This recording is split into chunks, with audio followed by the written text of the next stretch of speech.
Kisah seorang yang tidak tahu baca Al-Quran tapi kuburnya bercahaya. Mungkin kita bisa merenungkan kisah ini yang akan memberikan teladan buat kita. Langsung yuk kita simak ceritanya. Kisah yang diceritakan dalam Tazkirah di Masjid Sultan Zainal Abidin, Kuala Trengganu. Pada kisah tersebut dimulai di mana seorang lelaki melalui sebuah kawasan pekuburan suatu malam. Tiba-tiba ia terpandang suatu cahaya yang terang benderang muncul dari sebuah kubur dan terus menjulang ke langit.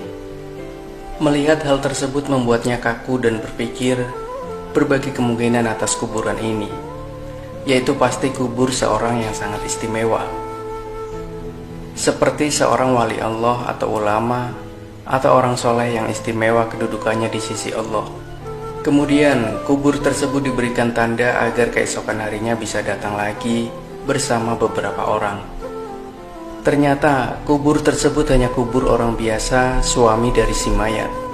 Karena keingintahuannya tinggi, maka mereka berkunjung ke rumah keluarga si mayat dan menceritakan tentang kejadian semalam.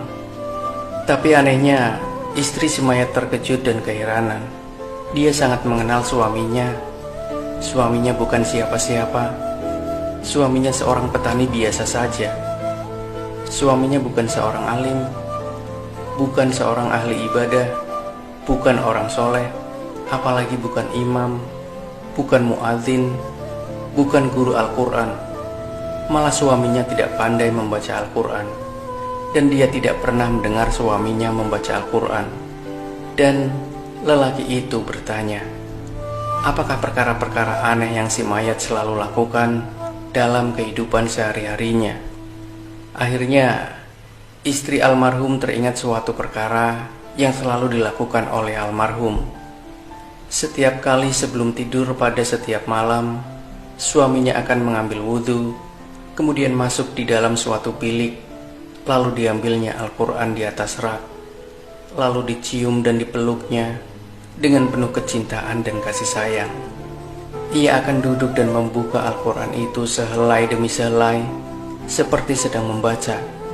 Sedangkan ia seorang yang buta Al-Quran. Dia akan meraba-raba ayat Al-Quran itu dengan tangannya, seolah-olah sedang menyentuh dan membelai sesuatu yang sangat dikasihi. Selain itu, menurut istri almarhum lagi, dia pernah mendengar rintihan dan isakan tangis suaminya yang sangat sedih, mendayu-dayu dengan penuh penyesalan. Tuhanku, ampunkanlah aku karena aku tidak mampu membaca kalimah-kalimahmu ini. Janganlah engkau hukum aku di atas kebodohanku ini, ya Allah. Wahai kalam Allah, maafkan kesalahanku.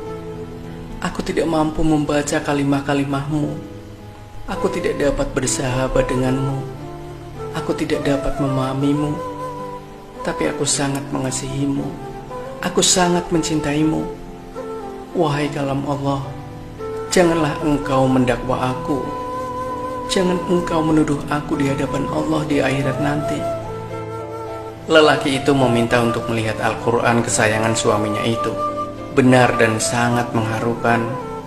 Apabila dia melihat naskah yang mulia itu kelihatan lusuh, helaian-helaiannya kelihatan selalu dibuka berkali-kali, dan ada bekas-bekas air mata di kertasnya.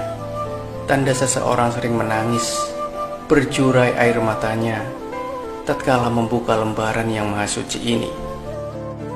Melihat hal seperti ini menunjukkan bahwa lelaki ini sangat mulia pribadinya. Hatinya telah bersatu dengan Al-Quran. Dia sangat mengasihi kalimah-kalimah Allah itu dengan sesungguhnya. Berarti dia mengasihi Allah dengan seluruh jiwa dan raganya. Jadi marilah kita menghidupkan Al-Quran di dalam masjid kita, di dalam rumah kita, di dalam diri kita, setiap masa, dan ruangkan masa setiap hari untuk membaca dan pahami isi-isinya. Semoga Al-Quran menjadi cahaya hidup kita di dunia dan menjadi pembela di akhirat. Semoga saja kisah ini bisa menginspirasi dan bermanfaat untuk Anda. Jangan lupa berikan opini Anda di kolom komentar, like dan share video ini, subscribe channel Cerita Nyata Reborn karena kami selalu